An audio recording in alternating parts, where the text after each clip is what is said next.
Aurélie Augis, ingénieure régionale Île-de-France chez Arvalis. Aujourd'hui, on va parler de la stratégie de fertilisation azotée.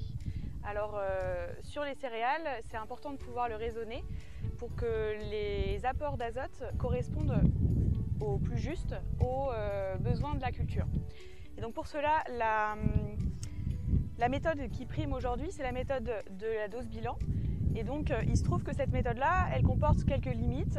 Elle est relativement imparfaite, notamment parce qu'elle prend en compte l'objectif de rendement qui se base sur l'historique de votre parcelle. Et donc, vous avez l'effet année, les bonnes années et les mauvaises années ne sont pas forcément prises en compte par cet objectif de rendement. Ça repose également sur certaines incertitudes, notamment à quel point est-ce que les précédents apports ont été valorisés et comment est-ce que vous pouvez ensuite valoriser votre dernier apport.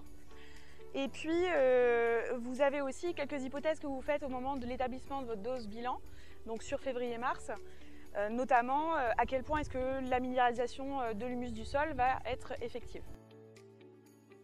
Alors pour aller plus loin, Arvalis Institut du Végétal a développé un outil qui s'appelle CHN Conduite et qui permet de combiner, de compiler l'ensemble des relations entre les plantes, le sol et l'atmosphère. Et grâce à cet outil-là, l'agriculteur va être en capacité de piloter l'ensemble de sa fertilisation azotée. C'est-à-dire que du premier au dernier apport d'azote, l'agriculteur va pouvoir piloter chacun de ses apports. Alors effectivement, ça bouscule pas mal des habitudes et des pratiques agriculteurs. Et ça fonctionne comment? Eh bien, premièrement, on établit un diagnostic de l'état de la plante. Ensuite, on se concentre sur l'établissement d'un raisonnement de fertilisation azotée à partir de ce diagnostic. Et troisièmement, on va aller chercher la date optimale pour pouvoir faire cet apport et faire en sorte qu'il puisse être valorisé par la plante. Alors pour conclure, ce nouveau raisonnement de la fertilisation azotée repose sur le suivi dynamique de la croissance et de l'état de nutrition des plantes. Et donc il a l'avantage de prendre en compte à la fois les fournitures du sol en temps réel, les facteurs climatiques et aussi d'intégrer les pratiques agriculteurs. Alors moi c'est Jérémy Delaunay, donc exploitant à Vendrimer. Donc nous sommes sur une exploitation céréalière, donc blé, orge, colza, lin, betterave. Donc on exploite de 130 hectares. La surface de blé c'est à peu près 115-120 hectares. Donc après au niveau de l'azote, nous les conduites, nous on fait tout Farmstar 100%. Généralement on fait 3 ou 4 passages, on biberonne pas mal. Des apports de 40-50 points.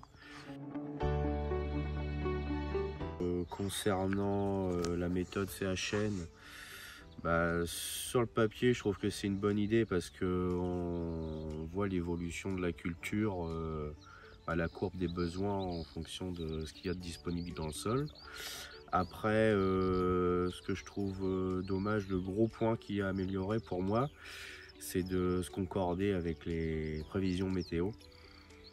Donc après, je sais bien que des fois, nous, nos apports, ils sont un peu en avance par rapport au stade de la culture. Mais bon, on préfère mettre en avance un petit peu et puis que ce soit pas évaporé et que ça travaille avec la pluie plutôt que de pas le mettre.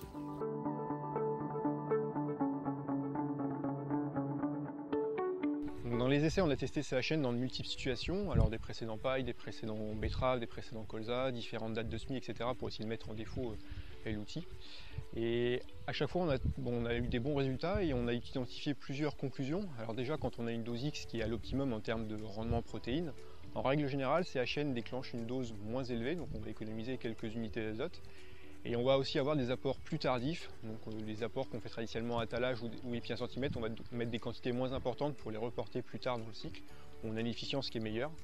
Et ça, globalement, on va avoir une meilleure rentabilité puisqu'on va mettre moins d'azote pour un rendement équivalent.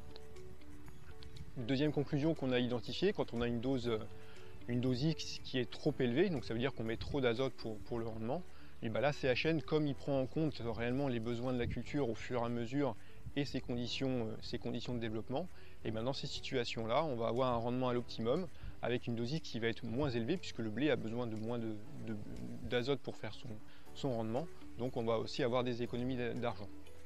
Et la troisième situation, c'est quand on a des conditions climatiques qui sont favorables et où on peut faire un rendement qui est supérieur à ce qu'on avait prévu. Et là, CHN, pareil, va adapter la dose bilan en mettant plus d'azote pour avoir un rendement et une teneur en protéines qui est, en fonction de l'année, qui va être meilleur justement dans ces situations-là. Donc on va faire plus de rendement avec plus d'azote, mais on va avoir une rentabilité qui va être meilleure sur ces aspects-là. Alors il faut savoir qu'en règle générale, pour la méthode dividende, donc c'est une vieille méthode qui date de 30 ou 40 ans, grosso modo, on a 40% de chances de faire le bon rendement. C'est une méthode qui est fiable à 40%. On va monter à 60% avec des EAD, mais il reste encore 40% de situations où on n'est pas à l'optimum chaque année.